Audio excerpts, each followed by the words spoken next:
Praise Lord. ലൂക്കോസിൻ്റെ സുവിശേഷം 5-ാമത്തെ അധ്യായം അതിൻ്റെ 1 മുതൽ 6 വരെയുള്ളതായ വാക്യങ്ങൾ. അവൻ ഗന്നേസരത്ത് തടാകത്തിൻ്റെ കരയിൽ നിൽക്കുമ്പോൾ പുരുഷാരം ദൈവവചനം കേൾക്കേണ്ടതിന് അവൻ എത്തിക്കൊണ്ടിരിക്കയിൽ 2 പടക് കരയ്ക്കടുത്ത് നിൽക്കുന്നത് അവൻ കണ്ടു. അവയിൽ നിന്ന് മീൻപിടിക്കാർ ഇറങ്ങി വല കഴുകുകയായിരുന്നു. ആ പടകുകളിൽ ശീമോനുള്ളതായ ഒന്നിൽ അവൻ കയറി. കരയിൽ നിന്ന് അല്പം നീക്കണമെന്ന് അവനോട് അപേക്ഷിച്ചു. അങ്ങനെ അവൻ പടകിലിരുന്ന് പുരുഷാരത്തെ ഉപദേശിച്ചു സംസാരിച്ചു തീർന്നപ്പോൾ അവൻ ശീമോനോട് ആഴത്തിലേക്ക് നീക്കി മീൻപിടുത്തത്തിന് വല ഇറക്കുവീനെന്ന് പറഞ്ഞു. അതിന് ശീമോൻ, നാഥ, ഞങ്ങൾ രാത്രി മുഴുവനും അധ്വാനിച്ചിട്ടും ഒന്നും കിട്ടിയില്ല. എങ്കിലും നിന്റെ വാക്കിന് ഞാൻ വല ഇറക്കാമെന്ന് ഉത്തരം പറഞ്ഞു. അവർ അങ്ങനെ ചെയ്തപ്പോൾ പെരുത്ത മീൻകൂട്ടം അകപ്പെട്ടു. വല കീറാറായി. അവർ മറ്റേ പടകിലുള്ള കൂട്ടാളികൾ വന്ന് സഹായിപ്പാൻ അവരെ മാടി വിളിച്ചു. അവർ വന്നു പടക് 2 മുങ്ങുമാറാകുവോളം നിറച്ചു. ശീമോൻ പത്രോസ് അത് കണ്ടിട്ട് യേശുവിൻ്റെ കാൽക്കൽ വീണു, കർത്താവേ, ഞാൻ പാപിയായ മനുഷ്യനാകൊണ്ട് എന്നെ വിട്ടുപോകണമേ എന്ന് പറഞ്ഞു. അവർക്കുണ്ടായ മീൻപിടുത്തത്തിൽ അവനും അവനോടുകൂടെയുള്ളവർക്ക് എല്ലാവർക്കും സംഭ്രമം പിടിച്ചിരുന്നു. ശീമോന്റെ കൂട്ടാളികളും യാക്കോബ്, യോഹന്നാൻ എന്ന സബദി മക്കൾക്കും അവണ്ണം തന്നെ യേശു ശീമോനോട്, ഭയപ്പെടേണ്ട, ഇന്നു മുതൽ നീ മനുഷ്യരെ പിടിക്കുന്നവരാകും എന്ന് പറഞ്ഞു. പിന്നെ അവൻ പടകുകളെ കരയ്ക്ക് അടുപ്പിച്ചിട്ട് സകലവും വിട്ട് അവനെ അനുഗമിച്ചു. അവനൊരു പട്ടണത്തിലിരിക്കുമ്പോൾ കുഷ്ഠം നിറഞ്ഞൊരു മനുഷ്യൻ യേശുവിനെ കണ്ട് കവിണു വീണു. കർത്താവേ, നിനക്ക് മനസ്സുണ്ടെങ്കിൽ എന്നെ ശുദ്ധമാക്കുവാൻ കഴിയുമെന്ന് അവനോട് അപേക്ഷിച്ചു. യേശു കൈനീട്ടി അവനെ തൊട്ടു. എനിക്ക് മനസ്സുണ്ട്, ശുദ്ധമാകാ എന്ന് പറഞ്ഞു. ഉടനെ കുഷ്ഠം അവനെ വിട്ടുമാറി.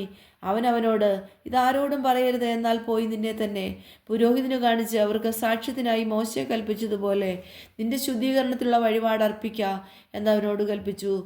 എന്നാൽ അവനെക്കുറിച്ചുള്ള വർത്തമാനം അധികം പരന്നു. വളരെ പുരുഷാരം വചനം കേൾക്കേണ്ടതിനും തങ്ങളുടെ വ്യാധികൾക്ക് സൗഖ്യം കിട്ടേണ്ടതിനും കൂടി വന്നു. അവനോ നിർജ്ജന പ്രദേശത്ത് വാങ്ങിപ്പോയി പ്രാർത്ഥിച്ചുകൊണ്ടിരുന്നു.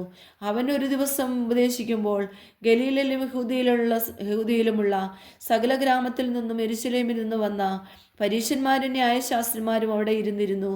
സൗഖ്യമാകുവാൻ കർത്താവിൻ്റെ ശക്തി അവനോടുകൂടെ ഉണ്ടായിരുന്നു. അപ്പോൾ ചില ആളുകൾ പക്ഷവാതം പിടിച്ച് ഒരു മനുഷ്യനെ കിടക്കയിൽ എടുത്തു കൊണ്ടുവന്നു. അവനെ അകത്തു കൊണ്ടു ചെന്ന് അവൻ്റെ മുമ്പിൽ വെപ്പാൻ ശ്രമിച്ചു. പുരുഷാരം ഹേതുവായി അവനെ അകത്തു കൊണ്ടു ചെല്ലുവാൻ വഴി കാണാഞ്ഞിട്ട് പുരമേൽ കയറി ഓടു നീക്കി. അവനെ കിടക്കയുടെ നടുവിൽ യേശുവിൻ്റെ മുമ്പിൽ ഇറക്കി വെച്ചു.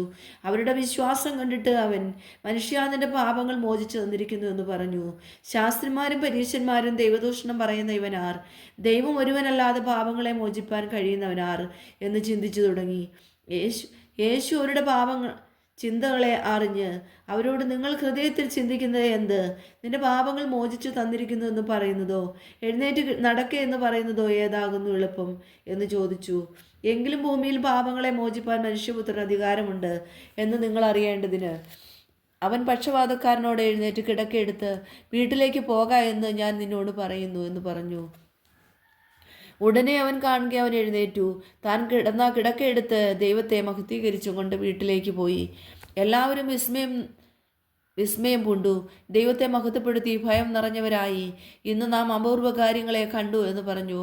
അതിൻ്റെ ശേഷം അവൻ പുറപ്പെട്ട് ലേവി എന്നു പേരുള്ള ഒരു ചുങ്കക്കാരൻ ചുങ്കസ്ഥലത്ത് ഇരിക്കുന്നത് കണ്ടു. എന്നെ അനുഗമിക്ക എന്നവനോട് പറഞ്ഞു. അവൻ സകലവും വിട്ട് എഴുന്നേറ്റു അവനെ അനുഗമിച്ചു.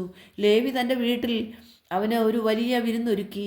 ചുങ്കക്കാരും മറ്റു വലിയൊരു പുരുഷാരം അവരോടുകൂടെ പന്തിയിലിരുന്ന് പരീശന്മാരും അവരുടെ ശാസ്ത്രിമാരും അവൻ്റെ ശിഷ്യന്മാരോട്, നിങ്ങൾ ചുങ്കക്കാരോടും പാപികളോടും കൂടെ തിന്നു കുടിക്കുന്നത് എന്ത് എന്ന് പറഞ്ഞു. പിറുപിറുത്ത് യേശു അവരോട്, ദീനക്കാർക്കല്ലാതെ സൗഖ്യമുള്ളവർക്ക് വൈദ്യനെ കൊണ്ട് ആവശ്യമില്ല. ഞാൻ നീതിമാന്മാരെ അല്ല പാപികളെ അത്രേ മാനസാന്തരത്തിന് വിളിപ്പാൻ വന്നിരിക്കുന്നത് എന്ന് ഉത്തരം പറഞ്ഞു. അവർ അവനോട്, യോഹന്നാൻ്റെ ശിഷ്യന്മാർ കൂടെ ഉപവസിച്ചു പ്രാർത്ഥന കഴിച്ചു വരുന്നു.